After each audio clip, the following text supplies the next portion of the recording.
पूरे देश के साथ साथ राज्य के खोवाई जिले में भी कोविड-19 वायरस के खिलाफ टीकाकरण का काम चल रहा है। खोवाई जिला स्वास्थ्य विभाग हर दिन टीका लगाना जारी रखता है। इसके अलावा 16 और 17 अप्रैल को 45 वर्ष से अधिक उम्र के लोगों को टीका लगाने के लिए विशेष पहल की गई थी। इसके एक भाग के रूप में खोवाई जिले के 61 स्वास्थ्य केंद्रों में आज 45 से अधिक वर्ष के लोगों को टीकाकरण दिया गया है। टीकाकरण के लिए 45 से अधिक वर्ष के व्यक्तियों की उपस्थिति खोवाई जिले के जिला अस्पताल के टीकाकरण केंद्र और चेवरी प्राथमिक स्वास्थ्य केंद्र में ध्यान देने योग्य थी। वैक्सीन की पहली खुराक लेने के बाद 60 साल के अधिक अशीत बरन घोष और दूसरी खुराक लेने के बाद धीरेन्द्र राय ने कहा, उन्हें वैक्सीन लेने के बाद कोई परेशानी नहीं हुई। वो अपने पहल पर स्वास्थ्य केंद्र आए। उन्होंने खोवाई जिले में 45 वर्ष से अधिक आयु के सभी को टीका लगवाने का आग्रह किया।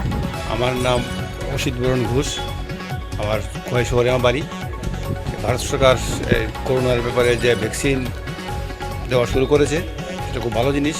আমি আমার স্ব-উদ্যোগে আমি আজকে এসেছি এবং আমি সেটা গ্রহণ করলাম।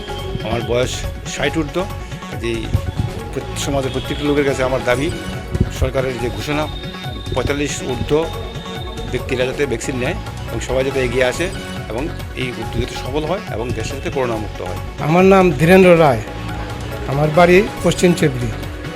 আমি 1 মাস আগে প্রথম ডোজ কোভিড ভ্যাকসিন নিছি। তো আমার কোনো শারীরিক সমস্যা কিছু হয়েছে না।